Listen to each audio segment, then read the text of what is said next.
지금 여러분께서는 광주 가톨릭 평화방송 향기로운 오후 주님과 함께를 듣고 계십니다. 우리는 하느님께 바치는 그리스도의 향기니까요.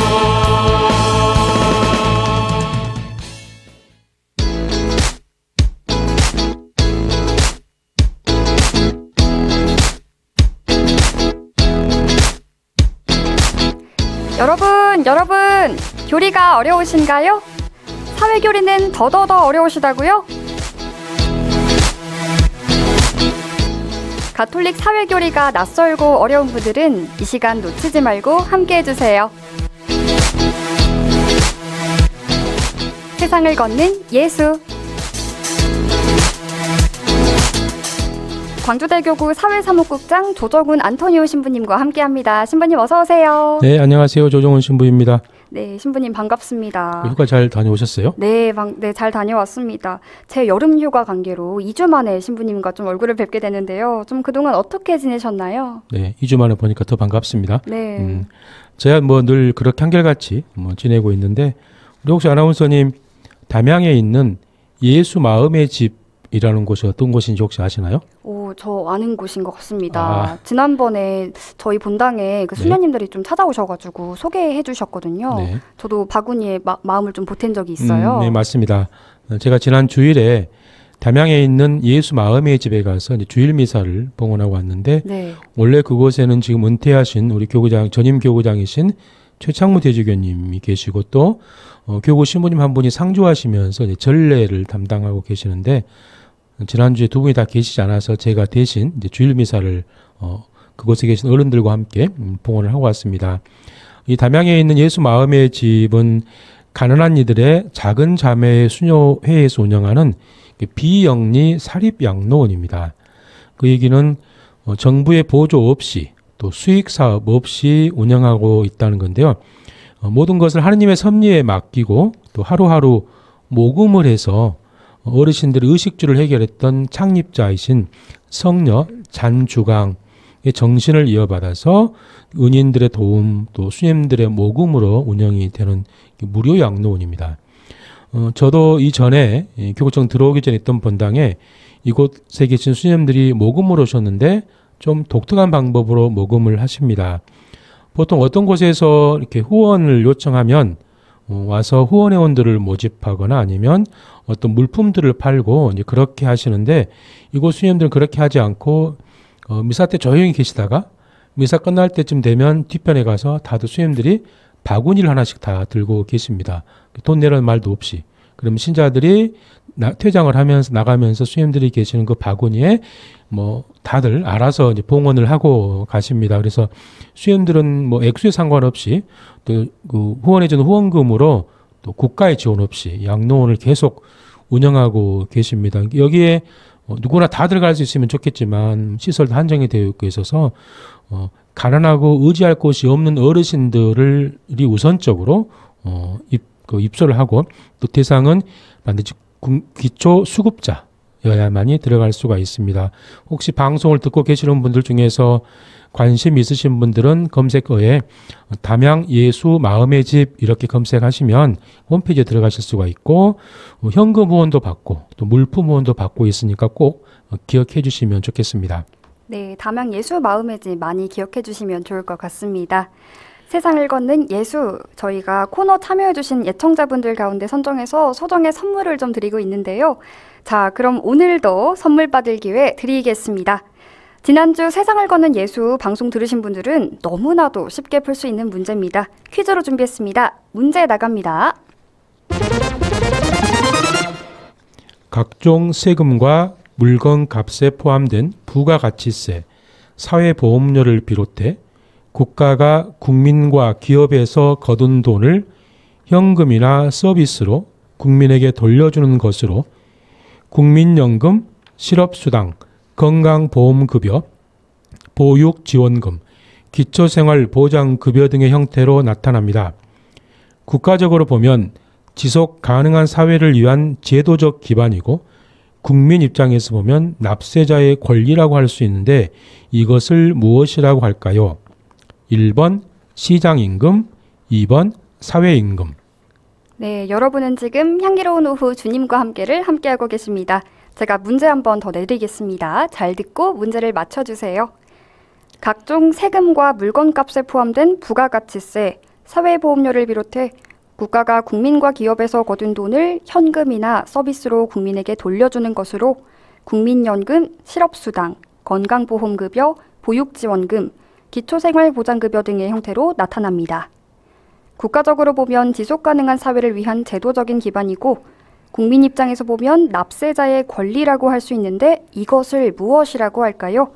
1번 시장임금, 2번 사회임금. 네, 신부님께서 참여 방법을 좀 알려주시겠어요? 네, 100원의 정보 이용료가 있는 휴대전화 문자 메시지 샵 5000번으로 보내주셔도 되고요. 또 CPBC 빵 앱을 다운받은 분들은 무료 메시지 창인 빵톡을 이용해 주셔도 좋고요. 또 유튜브 댓글로 정답을 남겨주셔도 좋습니다. 네, 오늘 문제도 역시 너무 쉽죠? 여러분의 많은 참여 바라고요. 향기로운 오후 주님과 함께는 매월 말에 선물을 취합해서 발송하고 있습니다. 그래서 여러분이 생각하시는 것보다 선물이 다소 늦게 도착할 수 있습니다. 100원의 정보 이용료가 있는 휴대전화 문자 메시지 샵 5005번, CPBC 빵 어플의 무료 메시지 창인 빵톡 또는 유튜브 댓글 등으로 여러분이 생각하는 정답 보내주시면 됩니다. 자, 그럼 지난 시간을 복습하는 시간 좀 가져볼까요? 네.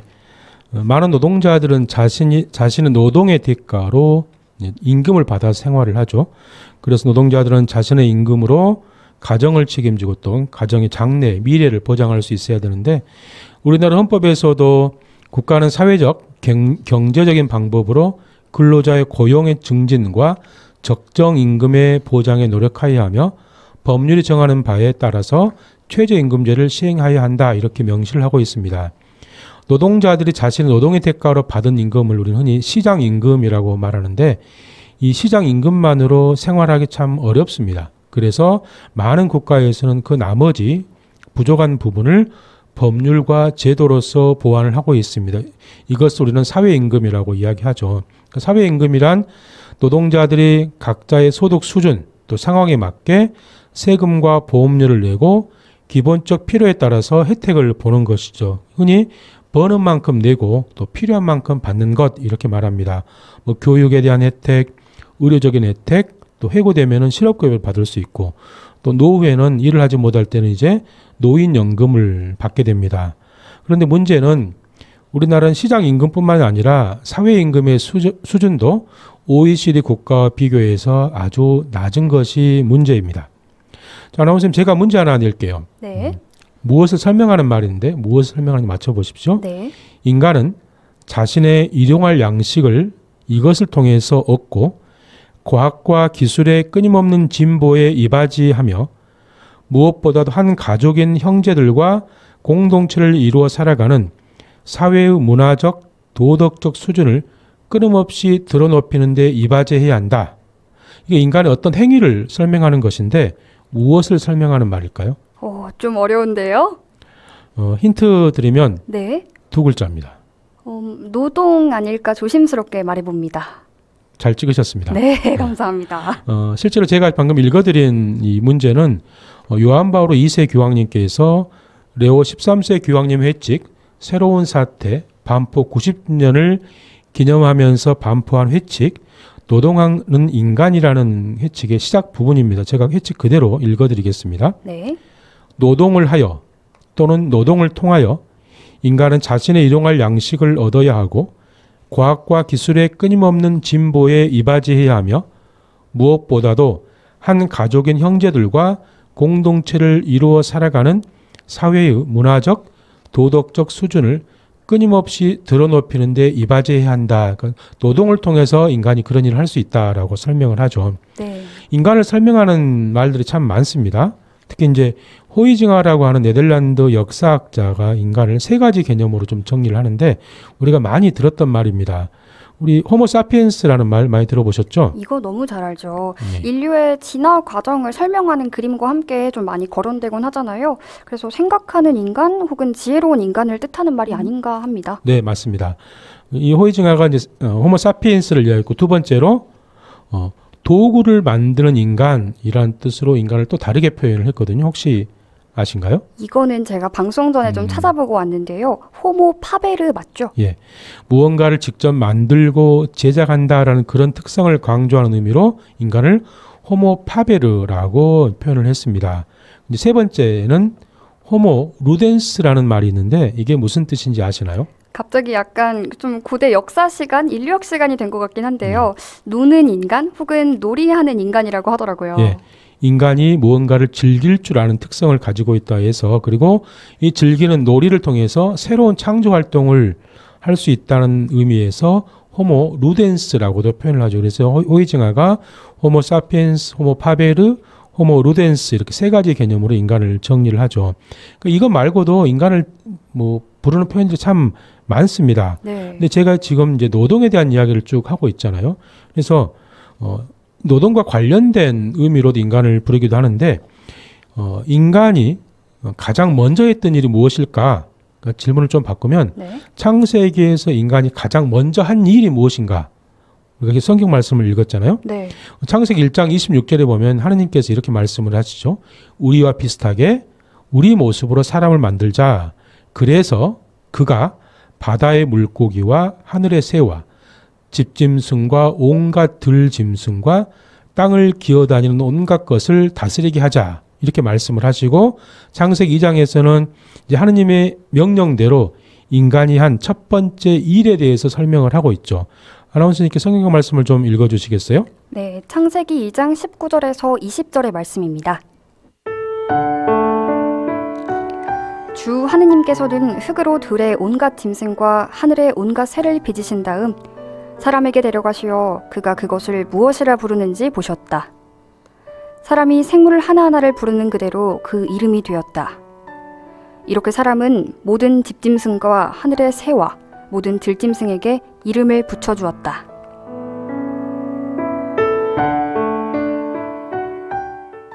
창세기에서 인간이 한 첫 번째 일이 바로 동물들의 이름을 지어준 것이죠. 네. 이게 일이라고 우리가 이야기할 수가 있습니다. 공산당 선언에서는 지금까지 모든 사회의 역사는 계급투쟁의 역사다 이렇게 이제 규정을 하고 있습니다. 근데 뭐 계급투쟁이죠. 뭐 전쟁이고 싸움인데 인류의 문명은 노동에 의해서 이루어졌다라고 저는 할 수 있습니다. 그런 의미에서 인류 역사는 노동의 역사. 그래서 사람은 모든 집짐승과 하늘의 새와 모든 들짐승에게 이름을 붙여주었다. 창세기에서 가장 먼저 이루어진 인간의 행위도 바로 노동이다. 이렇게 저는 말할 수 있습니다. 아까 제가 호모 사피엔스라고 했던 것처럼 노동하는 인간이라는 뜻에서 호모 라보란스라고 표현하기도 합니다. 그런데 인간의 노동을 이야기하기 전에 이미 존재했던 노동이 있었습니다. 바로 성경은 하느님께서 세상을 창조하신 이야기로부터 시작을 하죠. 창세기는 하느님께서 인간과 세상을 위해서 일하신 모습, 또 신약 성경에 들어와서 요한복음 5장에서 안식일에 왜 병을 고치냐라고 따지는 유다인들에게 예수님께서 이렇게 말씀을 하시죠. 예수님께서는 그들에게 내 아버지께서 여태 일하고 계시니 나도 일하는 것이다 하고 말씀을 하시고 또 포도나무와 가지의 비유에서는 내 아버지는 농부이시다 또 이렇게 말씀을 하시죠. 그러니까 노동하는 인간, 호모 라보란스.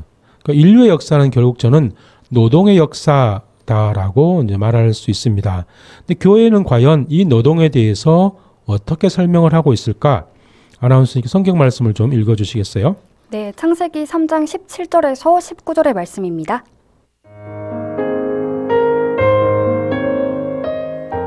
그리고 사람에게는 이렇게 말씀하셨다. 내가 아내의 말을 듣고 내가 너에게 따먹지 말라고 명령한 나무에서 열매를 따먹었으니 땅은 너 때문에 저주를 받으리라. 너는 사는 동안 줄곧 고통 속에서 땅을 부쳐먹으리라.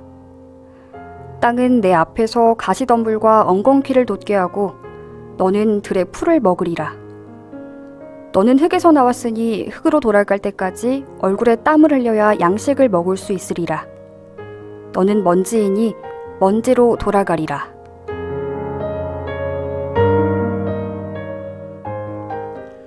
하느님께서는 아담과 하와에게 또 선과 악을 알게 하는 나무 열매를 따먹지 말라라고 하셨지만 뱀의 유혹에 넘어가서 열매를 따먹죠. 네. 하느님께서 이 사실을 아시고 또 아담과 하와에게 벌을 내리는 내용이 방금 읽었던 성경 내용입니다. 그 벌은 하느님께서는 여성에게는 출산의 고통을, 남성에게는 노동의 고통을 이제 벌로 주시죠. 이 성경 말씀을 오랫동안 그 노동을 하느님께서 인간에게 주신 벌이라는 관점에서 좀 해석을 해왔습니다. 그래서 비오 11세 교황님 또 비오 12세 교황님 이렇게 말씀을 하시죠. 노동은 죄의 표징으로서 세상의 그 모습을 드러냈고 인간이 타락한 후에 하느님이 첫 번째 인간에게 그의 이마에 땀을 흘리게 함으로써 땅에서 그가 빵을 얻게 하기 위해 노동을 부과했다. 이런 말씀을 하십니다. 레오 13세 교황님도 새로운 사태에서 그 상태에서는 마음의 휴식을 위하여 인간이 기쁨으로 노동하였지만 범죄한 이후로는 하느님의 명령에 따라 죄를 속죄하기 위하여 마땅히 힘겹고 지겨운 처지에서 노동을 해야만 하였다. 땅 또한 너 때문에 저주를 받으리라. 너는 죽도록 고생해야 먹고 살리라. 이와 같이 고통도 이 땅에서 결코 사라지지 않을 것이다. 왜냐하면 견디어내기가 어렵고 과혹한 것은 인간이 원하든 원하지 않든 죽을 때까지 인간을 따라다니는 그 죄악에 탐탁지 않은 결과들이기 때문이다. 그럼 선악과를 따먹기 전에 인간의 노동의 모습을 좀 살펴볼 필요가 있겠죠. 그래서 다시 창세기 1장을 좀 주의 깊게 읽어볼 필요가 있습니다. 1장 말씀을 좀 읽어주시겠어요? 네, 창세기 1장 27절에서 31절의 말씀입니다. 하느님께서는 이렇게 당신의 모습으로 사람을 창조하셨다. 하느님의 모습으로 사람을 창조하시되 남자와 여자로 그들을 창조하셨다. 하느님께서 그들에게 복을 내리며 말씀하셨다. 자식을 많이 낳고 번성하여 땅을 가득 채우고 지배하여라. 그리고 바다의 물고기와 하늘의 새와 땅을 기어다니는 온갖 생물을 다스려라.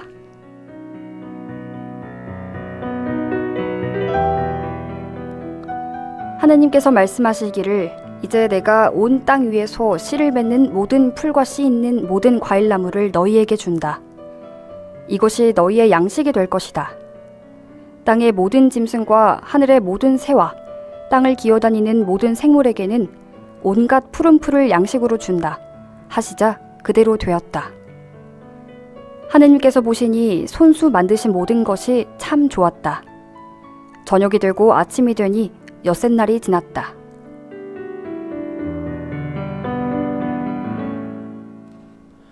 아담과 하와를 향한 하느님의 벌, 그 이전에도 에덴 동산은 분명히 노동이 존재를 했었죠. 자식을 많이 낳고 번성하여 땅을 가득 채우고 지배하여라. 온갖 생물을 다스려라. 인간의 양식이 될 온갖 과일나무를 주셨습니다. 근데 온갖 과일나무를 주셨는데 과일나무 밑에서 입만 벌리고 있으면 열매가 알아서 떨어지고 입속으로 쑥 들어가고 그러진 않았겠죠. 네. 아담과 하와는 자신의 먹을 거리를 자신의 손으로 직접 준비를 했어야 됐습니다. 그리고 엿새날에 하느님께서 손수 만드신 모든 것을 보시고 나서 좋았다. 이 정도가 아니라 참 좋았다. 이렇게 말씀을 하시죠. 창조된 인간은 하느님께 주신 에덴 동산에서 모든 피조물을 관리하고 경작하는 노동을 했습니다. 분명히 이때의 노동은 저주가 아니라 하나의 축복이다. 저는 이렇게 생각을 합니다. 그런데 현대에 와서는 하느님의 말씀을 어기고 거짓말까지 한 이 아담과 하와에 대해서 좀 신의 벌이라는 이미지가 큽니다. 예. 그 왜 그런 건가요? 하느님께서 인간을 일하는 존재 또 노동하는 존재로 창조를 하셨죠. 또 인간 그렇게 부름을 받았는데 어느 순간 인간의 노동이 벌의 상징으로 좀 바뀌게 됩니다. 얌전하게 사람의 손길을 기다리던 그 땅들이 이제는 가시덤불과 엉겅퀴를 내고 인간을 고통스럽게 하죠. 내가 온 땅 위에서 씨를 맺는 모든 풀과 씨 있는 모든 과일나무를 너에게 준다. 이건 하느님의 축복이었는데 이제는 땀을 흘리지 않으면 얻을 수 없는 양식이 되어버립니다. 그리고 이 노동은 죽을 때까지 계속해야 됩니다. 근데 왜 창세기가 서로 다른 두 가지 노동에 대해서 말하는 것일까? 글쎄요. 아마도 노동이 가지고 있는 여러 가지 의미에 대해서 좀 설명하기 위함이 아닐까요? 예. 창세기 성경 공부를 하신 분들은 원인론적 설명 또 원인론적 해석이라는 말을 들어보셨을 겁니다. 사람들은 궁금했습니다. 왜 뱀이 땅 위를 기어다니는지, 또 왜 여자는 출산을 할 때 그렇게 고통을 받아야 되는지, 남자가 열심히 일하는데도 왜 땅으로부터 많은 것을 얻지는 못하는지, 그러니까 이런 궁금함의 원인을 다 선과 악을 알게 하는 나무 열매를 따 먹은 데서 시작되었다, 이렇게 설명을 하는 것이죠. 단순히 노동의 부정적인 의미를 말하는 것은 결코 아니죠. 왜냐하면 1981년에 반포된 요한 바울 2세 교황님의 노동하는 인간이라는 회칙이 있는 25항, 노동에 대해서 이렇게 설명을 하고 있습니다. 아나운서님께 좀 읽어주시겠어요? 네, 회칙 노동하는 인간의 25항 내용입니다.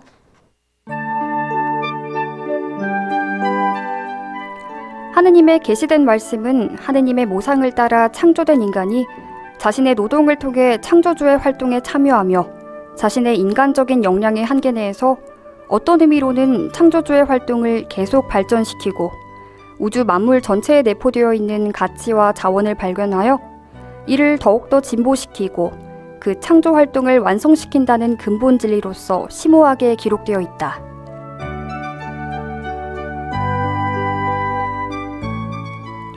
창세기 맨 첫 장에서 발견되는 창조에 대한 이러한 서술은 또한 어떤 의미에서 최초의 노동의 복음이다. 왜냐하면 그것은 노동의 존엄성이 어떻게 이루어져 있는가를 보여주기 때문이다.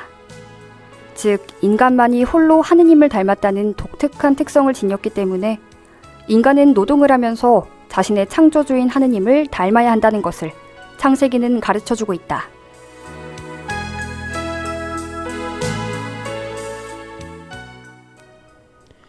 요한 바울 2세 교황님은 창세기 1장을 좀 다른 측면에서 해설을 하십니다. 인간이 노동을 통해서 하느님을 닮아간다. 창조주의 협력자로서 창조에 참여하는 창세기 1장을 교황님은 복음, 최초의 노동의 복음이라고 오히려 긍정적으로 해석을 하십니다. 우리 가톨릭교회 교리서에서 노동에 대해 설명을 하고 있습니다. 2427항을 좀 읽어주시겠어요? 네, 가톨릭교회 교리서 2427항의 내용입니다.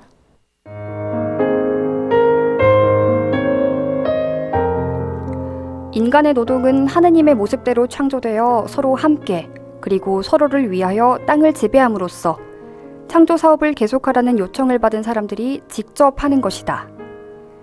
그러므로 노동은 하나의 의무이다. 누구든지 일하기 싫으면 먹지도 말라. 노동은 선물을 주시고 재능을 주신 하느님께 영광을 돌리는 것이다. 노동은 구원을 받게 해주는 것일 수도 있다. 나자렛의 목수이시며 골고타에서 견뎌냄으로써 인간은 하느님 아들의 구속 사업에서 어떤 의미로 그분의 협력자가 된다. 인간은 맡겨진 일을 완수하고 날마다 십자가를 짐으로써 그리스도의 제자임을 드러낸다. 노동은 성화의 한 수단일 수 있으며 그리스도의 정신을 세상사들 안에 불어넣는 방법일 수도 있다.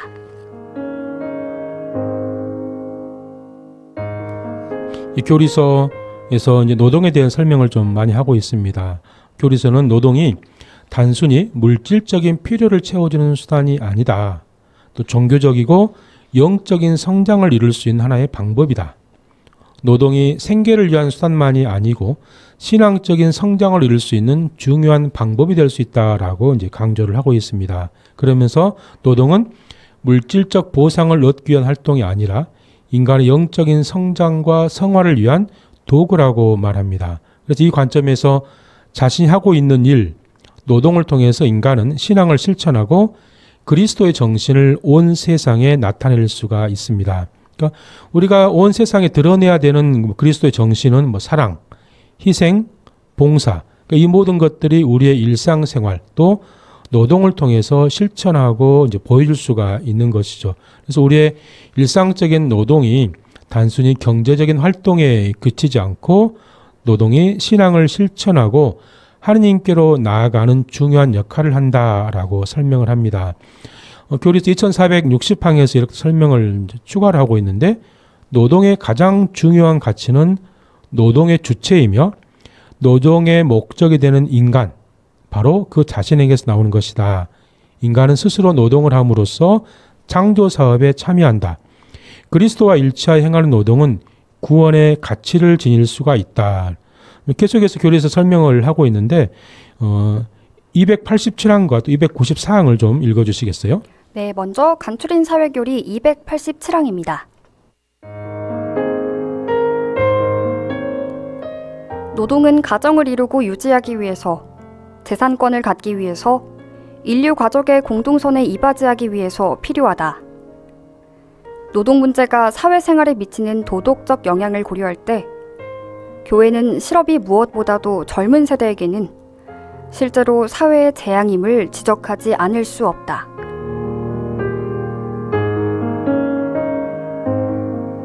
네, 이어서 간추린 사회교리 294항입니다.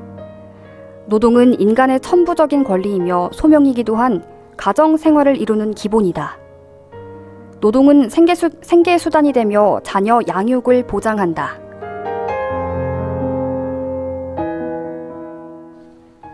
중세시대에는 또 노동의 삶을 좀 무시하는 경향이 있었습니다. 그래서 손님 대접을 위해서 정말 열심히 움직였던 마르타를 2등 그리스도인, 예수의 말씀을 귀 기울여 듣고 있던 마리아를 1등 그리스도인이라고 또 설명을 하기도 했습니다. 그런데 생각해보면 당시 그렇게 움직이면서 요리하는 마르타가 없었더라면 어떻게 됐을까? 결국 예수님을 포함한 모든 사람들이 다 굶어야만 했습니다. 말씀을 귀담아 듣는 사람도 필요하지만 또 그 시간, 부엌에서 일하는 사람도 꼭 필요하죠. 또 우리가 노동이 갖는 좀 긍정적인 의미를 생각하고 노동 안에 하나님의 부르심을 알아듣고 사는 것이 필요하다라고 저는 생각을 합니다. 새로운 사태 회칙 반포 90주년을 맞이하면서 1981년 요한 바울 2세 교황님께서 노동하는 인간이라는 회칙을 반포를 하십니다. 이 교황님 잠깐 설명을 해드리면 1978년 10월 6일에 즉위하셨고 2005년 4월 2일 선종하실 때까지 제 264대 교황님으로 활동을 하셨습니다. 선종 직전에 교황님께서 남기신 말씀이 그런 말씀이죠. 나는 행복합니다. 여러분도 행복하게 지내십시오. 울지 말고 우리 함께 기도합시다. 이런 말을 남기셨는데 이 교황님은 한국에도 2번이나 방문을 하셨어요. 그리고 선종 후 2014년 4월 27일에 현재 교황님이신 프란치스코 교황님에 의해서 시성이 되셨습니다. 그래서 정확하게는 성 요한 바오로 2세 교황님이라고 부릅니다. 네, 다음 시간에 이어지는 내용은 좀 더 나눠보도록 하겠습니다. 그리고 저희가 오늘 방송 시작하면서 애청자분들께 깜짝 퀴즈를 내드렸는데요. 신부님, 오늘 정답은 무엇일까요? 네, 오늘 정답은 바로 2번 사회임금입니다. 네, 사회임금입니다. 2번 사회임금이었는데요. 선물 받으실 분들은 선정해서 저희가 방송 끝난 후에 따로 연락드리겠습니다. 그럼 오늘도 좋은 말씀 감사합니다, 신부님. 네, 감사합니다. 네, 지금까지 광주대교구 사회사무국장 조정훈 안토니오 신부님과 함께했습니다.